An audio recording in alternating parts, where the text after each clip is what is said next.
Koks ir gyvenimo tikslas? Nėra jokio gyvenimo tikslo. Tu nusprendė, koks ir tavo gyvenimo tikslas. Ta prasme, kaip aš sakau, kad nėra jokio visišką gyvenimo tikslo, tas nereiškia, kad čia iš negatyvus požiūris, kad visišką gyvenimas į beprasmis, betikslis, bereikalingas, ko mes čia vaikam, ne. Jeigu galėtumėm paimti grubę, pasakyti gyvenimo tikslą, galėtų būti patirti patirtis. Būti savim, būti tas, kas tu iš tikrųjų esi. Kas tu iš tikrųjų esi. Nedaryk to, ko didžioji iš dalis žmonių daro. Neatimk galimybių ir dovanos, netgi savo šeimą, netgi kitiems žmonėms.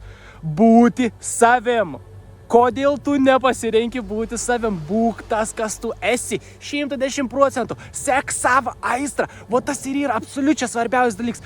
Kaip reikia suprast gyvenimo prasmę. Kaip tu pradedi būti savim, tu pradedi sekti gyvenimą savo aistrą, tu pradedi sekti kiekvieną dalyką, kas tau yra įdomu, būnant savim, šnekant tom, ką tu iš tikrųjų galvoji, kaip tu gali pasitarnauti visiems aplinkau, tiesiog skleisdams ton šviesą, kad tu ir esi.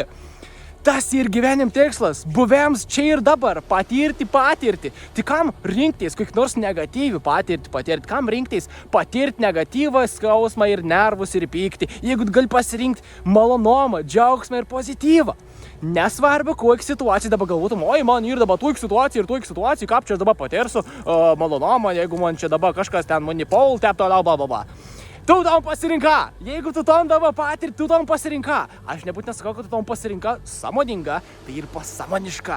Tu pasirinka tam pasąmoniška ir tu dabar turi. Nes visas šitas mūsų išorinis realybės patirtis, viskas, ko tu matai, ko tu patiri, ko tu jauti, yra tavo vidaus produktas.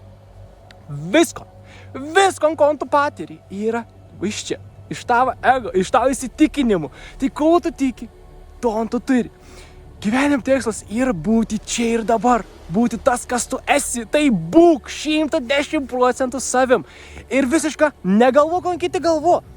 Koks skirtums, ko kiti galvo? Tie žmonės negyvena tavo gyvenimą. Tu gyveni savo gyvenimą. Tu gyveni ton gyvenim, kad pasirinka. Ir tu gali pasirinkti, ar tu nori būti toks, ar tu nori būti tokia. Ir ko tu nori sakyti. Tu esi tas, kas tu pasirinka čia ateiti, tai leisk savo būti 110% savim, kad galėtum pritraukti kitų dar aukštesnį dažnį situaciją, kad susilygins su tau, kas tu esi.